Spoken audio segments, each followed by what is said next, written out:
सन 1839 में doctor Archibald Campbell, जो कि नेपाल के ब्रिटिश रेसिडेंट थे और दार्जिलिंग के सुपरिटेंडेंट भी, उन्हें दार्जिलिंग की एडमिनिस्ट्रेशन का इंचार्ज बनाया गया और सिक्किम के साथ पॉलिटिकल रिलेशनशिप को हैंडल करने के लिए कहा गया।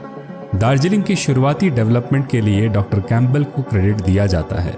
उनके अंडर दार्जिलिंग की जनसंख्या मात्र 10 सालों में यानी 1839 से 1849 के बीच 100 से 10,000 हुई और इस दौरान दार्जिलिंग में रोड्स बनवाए गए, लॉ एंड ऑर्डर मेंटेन किया गया और बंधुआ मजदूरी यानी बॉन्डेड स्लेवरी को भी समाप्त किया गया।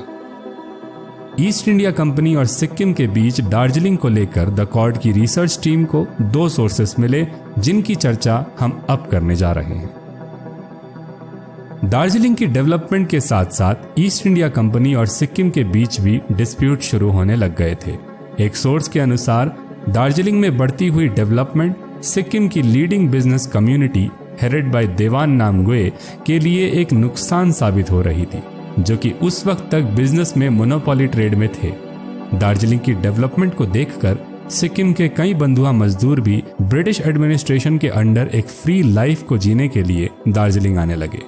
इसी बीच नवंबर 1849 में बॉटनिस्ट जोसेफ डाल्टन हुकर और डॉक्टर आर्चिबाल्ड कैंपबेल जब सिक्किम में ट्रैवल कर रहे थे तो उन्हें गिरफ्तार कर लिया गया और उनकी रिलीज के लिए सिक्किम द्वारा ईस्ट इंडिया कंपनी से बहुत सारी डिमांड्स की गई, जो कि नामंजूर कर दी गई।